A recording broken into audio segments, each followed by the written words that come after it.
साल 2022 सिंध समेत समूरे मुल्क लाइ ख़ौफ़नाक साल साबित थियो। 16 अगस्त खां 28 अगस्त ताईं जे तूफ़ानी वसकारनि सिंध में ॿोॾि आणे छॾी। 2000 खां वधीक माण्हू फ़ौत ऐं सवा करोड़ बेघर थी विया।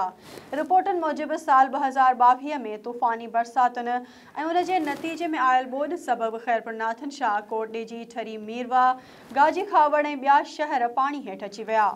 ॿोॾि सबबि लखें घर ड्रही पिया ऐं 1.5 करोड़ खां वधीक माण्हू बेघर थिया। साल 2022 में मुख़ालिफ़ धुर जे इतिहाद PDM पारां ऐवान में बेतमादी जे वोट ज़रिए वज़ीर आज़म इमरान ख़ान जो तख़्तो ऊंधो कयो वियो। सियासी छिकताण ऐं अदम इस्तेहकाम सबबि दहशतगर्द हमलनि में इज़ाफ़ो थियो। सिक्योरिटी फोर्सिस जे जवाननि ऐं शहरनि समेत सवे माण्हू शहीद थिया। जॾहिं त army chief general Qamar Javed Bajwa पंहिंजो उहिदो छॾियो ऐं उन जी जॻह ते आसिम मुनीर खे नओं आर्मी चीफ मुक़ररु कयो वियो।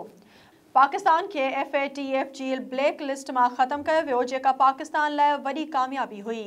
अॻूणे वज़ीर आज़म इमरान ख़ान ते क़ातिलाणो हमिलो थियो, जंहिं में हू ज़ख़्मी थी पियो, जॾहिं त सीनियर सहाफ़ी अरशद शरीफ़ खे कीनिया में शहीद कयो वियो। 2022 में अहम सियासी शख़्सियतूं अॻूणो सदर रफ़ीक तारड़, अॻूणो घरू वज़ीर रहमान मलिक ऐं मेंबर क़ौमी असेंबली आमिर लियाक़त हुसैन बि विछड़ी विया।